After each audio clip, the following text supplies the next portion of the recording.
ते वासुदेवाय. अथ तृतीयोध्याय. हिरण्यकश्यपूची तपश्चर्या आणि वरप्राप्ती. नारद म्हणाले, युधिष्ठिरा, हिरण्यकश्यपूने असा विचार केला की आपण अजिंक्य, अजर, अमर आणि जगाचा एकमेव सम्राट व्हावे. तसेच आपल्याला कोणी शत्रू असू नये यासाठी तो मंदराचलाच्या एका दरीत जाऊन अत्यंत तीव्र तपश्चर्या करू लागला. हात उंचावून आकाशाकडे पाहत तो पायांच्या अंगठ्यावर जमिनीवर उभा राहिला. प्रलय काळातील सूर्यकिरणांप्रमाणे त्याच्या जटा चमकत होत्या. अशा रीतीने जेव्हा तो तपश्चर्येमध्ये व्यग्र झाला तेव्हा देव आपापल्या पदांवर पुन्हा आरूढ झाले. पुष्कळ दिवस तपश्चर्या केल्यानंतर त्याच्या तपश्चर्येची आग धुरासह त्याच्या डोक्यातून बाहेर पडू लागली. ती चारही बाजूंना पसरली आणि खाली वर तसेच आजूबाजूच्या लोकांना जाळू लागली. आगीच्या ज्वालांनी नद्या आणि समुद्र उकळू लागले. दीप आणि पर्वतांसह पृथ्वी डळमळू लागली. ग्रह आणि तारे तुटून पडू लागले आणि दाही दिशांना जणू आग लागली. आगीच्या लोळांनी स्वर्गातील देव पोळू लागले. ते स्वर्गातून ब्रह्मलोकात गेले आणि ब्रह्मदेवांना प्रार्थना करू लागले, हे जगतपती देवादिदेवा, हिरण्यकश्यपूचे तपाच्या ज्वाळांनी आम्ही पोळू लागलो आहोत. आता आम्ही स्वर्गात राहू शकत नाही. हे अनंता, हे सर्वाध्यक्षा, आपणास योग्य वाटत असेल तर आपली सेवा करणाऱ्या जनतेचा नाश होण्याअगोदर त्याला शांत करा. आपण सर्व काही जाणत आहात तरी सुद्धा आम्ही आपल्याला निवेदन करीत आहोत. जो हेतू मनात ठेवून तो ही घोर तपश्चर्या करीत आहे ते ऐका. त्याचा विचार असा आहे की जसे ब्रह्मदेव तपश्चर्या आणि योगाच्या प्रभावाने हे चराचर जग निर्माण करून सर्व लोकांच्या वर असलेल्या सत्य लोकात विराजमान आहेत, त्याचप्रमाणे आपण सुद्धा उग्र तपश्चर्या आणि योगाच्या प्रभावाने तेच पद प्राप्त करून घ्यावे. कारण वेळ अमर्याद आहे आणि आत्मा नित्य आहे. म्हणून एका जन्मात नाही तर अनेक जन्मांत व एका युगात नाही तर अनेक युगांत आपल्या तपश्चर्याच्या शक्तीने मी या जगाची वेगळीच रचना करेन. वैष्णव इत्यादी पदांमध्ये तरी काय अशी काही विशिष्ट आहे, कारण कल्पाच्या शेवटी त्यांना सुद्धा काळाच्या गरजेत जावे लागते. अशा प्रकारचे त्याचे मनोगत आम्ही ऐकले आहे. असा हट्ट धरूनच तो घोर तपश्चर्या करीत आहे. आपण तिन्ही लोकांचे स्वामी आहात. आता आपल्याला जे योग्य वाटेल ते करावे. हे जगतपते, आपले हे परमेष्ठीपद ब्राह्मण आणि गायीची वृद्धी, कल्याण, ऐश्वर, खुशाली आणि विजय यांसाठीच आहे. युधिष्ठिरा, देवांनी जेव्हा भगवान ब्रह्मदेवांना असे निवेदन केले तेव्हा ते भृगू, दक्ष इत्यादी प्रजापतींसह हिरण्यकश्यपूच्या आश्रमात गेले. तेथे ते प्रथम त्याला पाहू शकले नाही, कारण वाळू, गवत आणि बांबूंच्या जाळ्या यांनी त्याचे शरीर झाकले गेले होते. मुंग्यांनी त्याची चरबी, त्वचा, मांस आणि रक्त चाटून खाल्ले होते. तो आपल्या तपश्चर्याच्या तेजाने लोकांना ढगांनी झाकळलेल्या सूर्याप्रमाणे तापवित होता. त्याला पाहून ब्रह्मदेव सुद्धा आश्चर्यचकित झाले.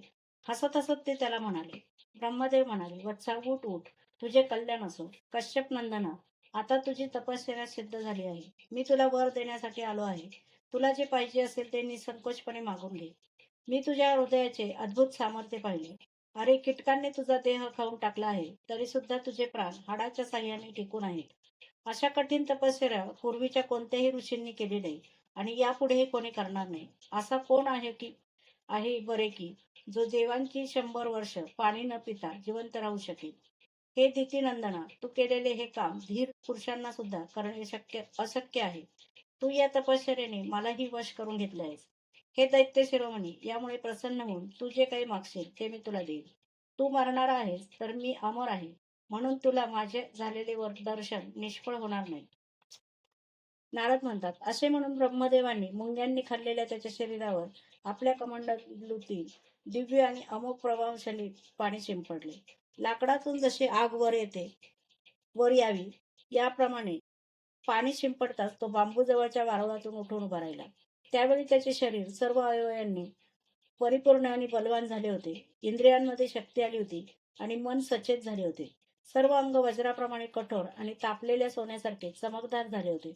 तो नवयुवक होऊन उभा राहिला. आकाशात हंसावर बसलेले ब्रह्मदेव आहेत असे त्याने पाहिले. त्यांना पाहून त्याला अतिशय आनंद झाला. त्याने त्यांना शिरसाष्टांग नमस्कार केला. नंतर हात जोडून नम्रतेने तो उभा राहिला आणि मोठ्या प्रेमाने आपल्या डोळ्यांनी त्यांच्याकडे पाहत गदगद वाणीने तो स्तुती करू लागला. त्यावेळी त्याच्या डोळ्यातून आनंदाश्रू वाहत होते आणि शरीर आनंदाने पुलकित झाले होते. हिरण्यकश्यप म्हणाला, कल्पाच्या शेवटी ही सारी सृष्टी कालनिर्मित घनदाट अंधाराने झाकून गेली होती.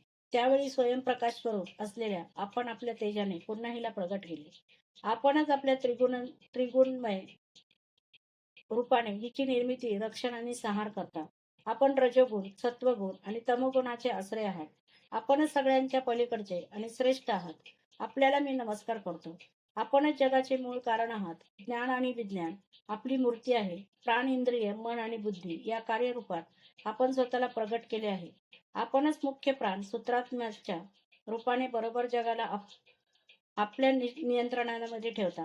आपणच प्रजेचे रक्षण करते आहात. चित्त, वेदना, चित्त, चेतना, मन आणि इंद्रियांचे स्वामी आपणच आहात. पंचमहाभूते, शब्दादी विषय आणि त्यांच्या संस्काराचे निर्माते सुद्धा महतत्वाच्या रूपाने आपणच आहात. जो वेद होता, अर्धयुग, ब्रह्मा आणि उद्वाता या ऋत्विजांनी होणाऱ्या यज्ञाचे प्रतिपादन करतो, ते आपले शरीर आहे. त्यांच्याद्वारा अग्निष्टोम इत्यादी 7 यज्ञांचा आपण विस्तार करता. आपणच सर्व प्राण्यांचे आत्मा आहात. कारण आपण अनादि अनंत, अपार, सर्वज्ञ आणि अंतर्यामी आहात.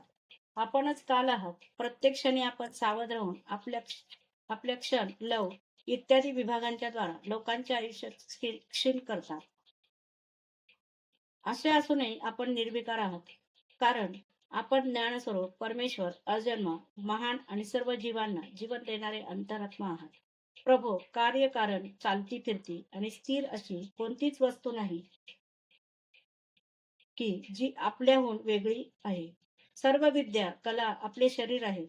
आपण त्रिगुण मायेच्या पलीकडील स्वतःच ब्रह्म आहात. हे सुवर्णमय ब्रह्मांड आपल्या उदरात आहे. आपण याला आपल्यातूनच प्रगट करता. प्रभो, हे दिसत असलेले ब्रह्मांड आपले स्थूल शरीर आहे. यामार्फत आपण इंद्रिय, प्राण आणि मन यांच्या विषयांचा उपभोग घेता. परंतु त्यावेळी सुद्धा आपण आपले परम ऐश्वर्यमय असलेल्या स्वरूपातच स्थित राहता. खरे पाहू जाता आपण पुराण पुरुष, स्थूल सूक्ष्मांच्या पलीकडील ब्रह्मस्वरूपच आहात. आपण आपल्या अनंत आणि अव्यक्त स्वरूपाने सर्व जग व्यापले आहे. चेतन आणि अचेतन या दोन्हीही आपल्या शक्ती आहेत. भगवान, मी आपल्याला नमस्कार करीत आहे. प्रभो, वर देणाऱ्यांमध्ये आपण सर्वश्रेष्ठ आहात. आपण जर मला इष्टवर देणार असाल तर तुम्ही उत्पन्न केलेल्या किंवा त्याहून इतर प्राण्यांपासून मला मृत्यू येऊ नये. मग जे मनुष्य असो की पशु, देव, दानव किंवा मोठे नाग असो, प्राणयुक्त असो की प्राणरहित असो, तसेच आत किंवा बाहेर, दिवसा किंवा रात्री, जमिनीवर किंवा आकाशात, कोणत्याही शस्त्रांनी मला मृत्यू येऊ नये. युद्धात माझ्याशी सामना करणारा कोणी नसावा. मी सर्व प्राण्यांचा अधिपती असावा. इंद्रादी सर्व लोकपालांमध्ये जसा आपला महिमा आहे तसाच माझाही असावा. तपस्वी आणि योगी लोकांना जे कायमचे ऐश्वर्य प्राप्त होते तेच मलाही द्यावे. अध्याय 3 समाप्त.